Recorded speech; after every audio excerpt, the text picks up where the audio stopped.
we go back a few years now to Nelspruit, where you were born. Yes. In South Africa. Yes. At 3 months old, your parents divorce, your mother goes elsewhere, and you're left to raise yourself for so many hard years. Yes. Take us back through that time. That time it was not really a fine time. It was really a painful time. And but you know, in order to, I don't like explaining much because it's really not a nice life. As children, raising ourselves, making sure that we get something to eat. Nobody's there to take care of us. If we need something to eat, we have to go next door, maybe clean a house or something. Then they will give you something, some bread or something. I don't think that was a nice life at all. No. And it was made even harder by the fact that you were crippled. I was at that time, yes. But at the age of 7, God made a miracle. Here I am today, walking with my 2 feet, my hands, and the wonderful voice. You know, and I was at home. I'm the only person who could sing better. Amazing. And at the age of 11, because now I could walk, I started working in a farm, in a tobacco farm. And then I worked in that farm, working for, to help at home, you know. But you weren't smoking the stuff, huh? No. I was just to raise money. I was earning 10.50 just to get something to eat. So yours is a story, Rebecca, of difficult beginnings. Yes. And yet if people see you today, they would marvel at this incredible voice packed in a tiny little body that ignites the world. Yes. You've done over 15 albums. Some have gone multi-platinum, which is a phenomenal achievement in South Africa. All of them. Yeah. Multi-platinums. But you didn't begin with gospel. In fact, you went with popular pop, and that's what the record label wanted. That's what sold. Yes, of course. How did you get into that? I won the Sharo to Fame 1987, and then I got a contract in a certain company which was called Mike Fuller Music. And then I had my gospel stuff with me because I believed I had that thing inside me, you know, that I want to cough out, you know, I want to tell the world about this wonderful God, you know, and what He has done in my life. And then when I made them listen to my stuff at that record company, they rejected it and say, no, gospel, we don't want this stuff, it won't sell, blah, blah. And then they said to me, if I want to make it, I must go back and do disco, which is pop. And then we went back with my producer, Sizwe Zako, and then we composed disco now. I had to sing, Mina Zawatola, Wangenzi Pari.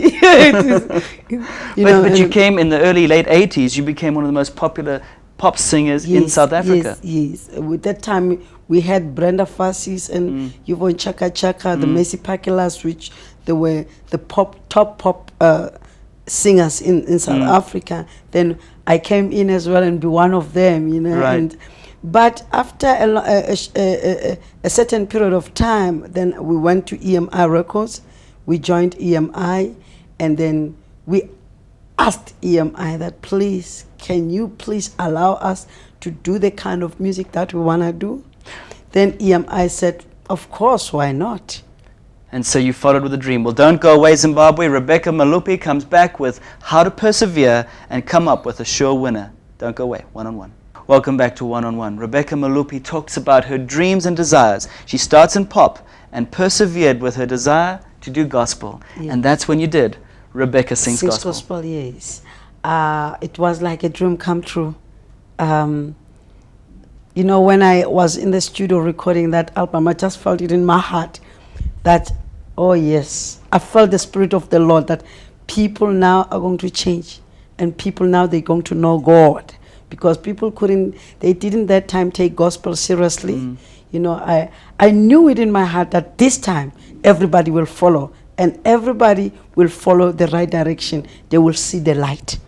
You know, when you talk about everybody, particularly in Christianity, there's so many different denominations and groups. I'm talking about all the denominations. Everybody got on board. Yes. Is that what music can do? Oh, I promise you it can do miracles.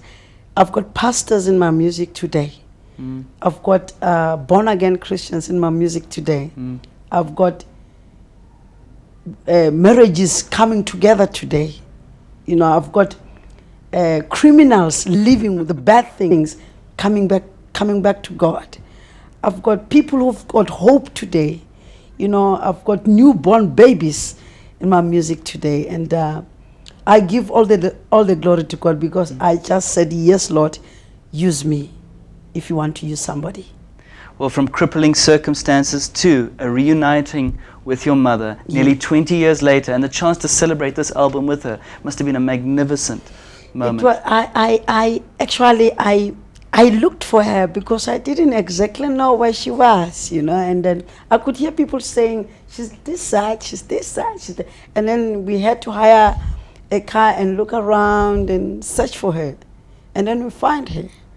And then in a forest of some sort, in a very old caravel, she was staying there, you know, selling beers and stuff.